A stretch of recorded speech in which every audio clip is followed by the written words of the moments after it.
ආයුබෝවන් සුබ දවසක් කියලා ඔයාලව ආදරෙන් පිළිගන්නවා. ඔන්න අදත් මම ආවා ඔයාලට රසවත් රෙසිපියක් අරගෙන. අද මම අරගෙන ආවේ සිංහල අලුත් අවුරුද්දට කෑම මේසෙට නැතුවම බැරි ඒ වගේම මගුල් ගෙදරකට විශේෂ උත්සවයකට අනිවාර්යයෙන්ම තියෙන රසම රස ගමේ විදිහට හදන සිංහල අච්චාරුවේ රෙසිපි එකක්. ඉතින් අවශ්‍ය කරන ද්‍රව්‍ය ඔයාලට පහලින් එන ඩිස්ක්‍රිප්ෂන් බොක්ස් එකේ නොත් බලා ගන්න පුළුවන්. මම හදන ගමන්ම කියන්නම්. එහෙනම් ඉක්මනට අපි වීඩියෝ එකට යමු. මේ සිංහල අච්චාරුව එක එක ප්‍රදේශවල හදන විදිහේ පොඩි වෙනස්කම් තියෙනවා. මම මේ අච්චාරුව හදන්න කැරට් අරගත්තා. කැරට් ග්‍රෑම් 250ක් තියෙනවා. කැරට් හොඳින් සුද්ධ කරගෙන සෝදලා වතුර වේලෙන්න තියලා තමයි අරගත්තේ. අච්චාරුවට ගන්න එළවලු, ලූණු මේ හැම දෙයකම වතුර වේලෙන්න ඕන. නැත්නම් අච්චාරුව කල් තියා ගන්න බැරි වෙනවා. කැරට් මේ විදිහට සිහින්ව කපලා ගිනි කූරු හැඩයට කපා ගන්න. කැරට් වලින් ලස්සන පාටක් අපේ අච්චාරුවට ගන්න පුළුවන්.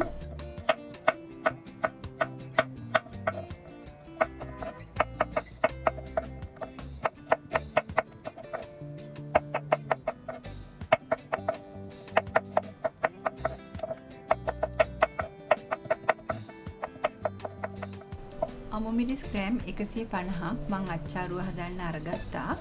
නැටි පිටින්ම තමයි මං අච්චාරුවට අමුමිරිස් දාගන්නේ. මේ විදිහට අමුමිරිස් කරල වෙන් නොවන විදිහට මැදින් කපා ගන්න. අච්චාරුව හදන්න ලපටි බෝංචි ග්‍රෑම් 250ක් අරගෙන මෙන්න මේ විදිහට සිහින්ව කපාගෙන තියෙනවා. ඒ වගේම පොඩි ගස්ලම් ගෙඩියකුත් මේ විදිහට පෙති කපාගෙන කහ ටිකක් මිශ්‍ර කරගෙන තියෙනවා. ඊළඟට මම රතු ලුණු ග්‍රෑම් 350ක් මේ විදිහට සුද්ධ කරලා අරගෙන තිනවා. මේ අච්චාරුව හදන්න මම රතු ලුණු ටිකක් වැඩිපුර දා ගන්නවා. ඔයාලා රතු ලුණු ගන්නකොට පොඩි රතු ලුණු හොයා ගන්න. දැන් මම කියන්නේ මේ අච්චාරුව රස කර ගන්න ඕනි කරන දේවල් ටික. මෙතන තියෙනවා කොත්තමල්ලි මේස හැන්දා, මහදුරු තේ හැන්දා, සූදුරු තේ හැන්දා, ඒ වගේම ගම්මිරිස් ඇට මේස හැන්දා, සුදු ලුණු ගෙඩියක ප්‍රමාණයක්, ඉඟුරු මේ තරම් ප්‍රමාණයක් ගන්න. ඊළඟට විනාකිරි වල පොඟව ගත්ත අබ මේස හැන්දි එකමාරක්. මේ ටික වෙන වෙනම අඹර ගන්න. ඊළඟට අපිට අවශ්‍ය කරනවා ලුණු, ඒ වගේම කහ කුඩු. ඊළඟට සීනි අවශ්‍ය වෙනවා. මම සීනි අරන් තියනවා මේස හැන්දි දෙකක්. ඊළඟට විනාකිරි, මේ විනාකිරි මම අරන් තියෙන්නේ පොල් විනාකිරි. පොල් විනාකිරි තියෙනවා නම් ගොඩක් හොඳයි. අච්චාරුව හදන්න මේ විදිහට මැටි ඇටි ටිකක් ලිපේ තියා ගන්නවා. ඒකට මම විනාකිරි කෝප දෙකක් වගේ දා ගන්නවා. ඊළඟට මේ විනාකිරි ටික රත් වෙනකොට කපාගත්ත කැරට් ටික එකතු කර ගන්නවා. කැරට් ටික තප්පර 30ක් විතර මේ විදිහට විනාකිරි වල තඹගෙන ඉවත් කර ගන්න ඕනි.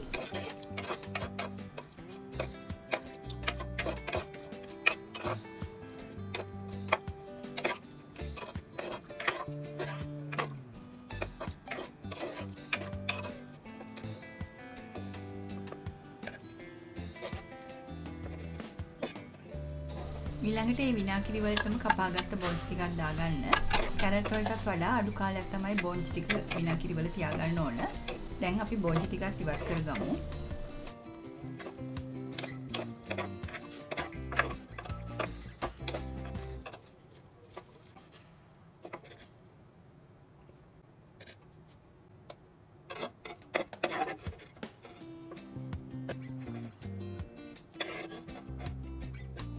ඒ විදිහටම කපාගත්ත පැපොල් ටිකත් විනාකිරි ටිකට දාලා තප්පර 30ක් විතර තියලා අරගන්න.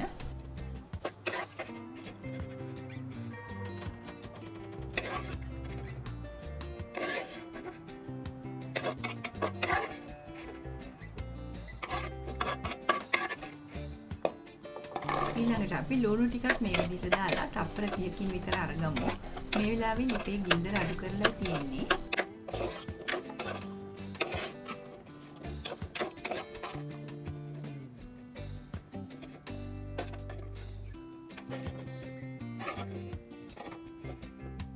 අන්තිමට අපි අමුමිරිස් ටික දාගන්නේ. අමුමිරිස් ටික තප්පර 5ක් 6ක් වගේ තියලා අරගන්න ඕන. මොකද අමුමිරිස් වල පාට ඉක්මනට වෙනස් වෙනවා. විනාකිරි වලින් තඹගත් එළවලු ටික පැත්තකින් තියාගෙන අපි අච්චාරු හදන්න සූදානම් වෙමු. ඒකට මම මැටි ඇටලියක් ලිපේ තියාගෙන මේ විදිහට විනාකිරි කෝප්පයක් එකතු කර ගන්නවා. ඊළඟට මුලින් විනාකිරි වලින් අඹරගත්ත අබ ටික ඒ වගේම අඹරගත්ත පහේ ටික මේ විදිහට දාලා හොඳින් මිශ්‍ර කරගන්නවා.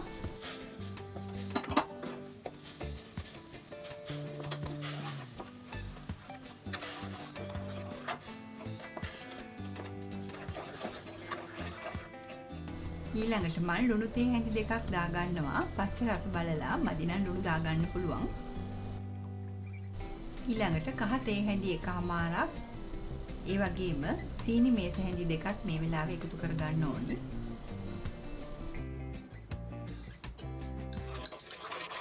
දැන් සීනි ටික හොඳින් දිය වෙනකම් මේ විදිහට මිශ්‍ර කරලා ලිපෙන් ඉවත් කරගමු.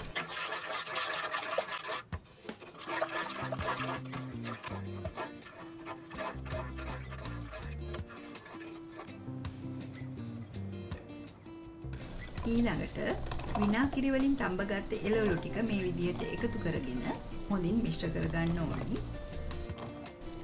බලන්න මේ අච්චාරුව හොඳ පාටට රසට සුවඳට තියෙනවා. ඔයාලට මේ අච්චාරුව හදලා පැය 2-3කින් වුණත් කෑම මේසෙට පිළිගන්වන්න පුළුවන්. හැබැයි දවසක් විතර පරණ වුණාම තවත් රසයි. වතුර අහු වෙන්නේ නැතුව වහලා තියාගත්තොත් මාසයක් විතර තියාගෙන රස බලන්න පුළුවන්.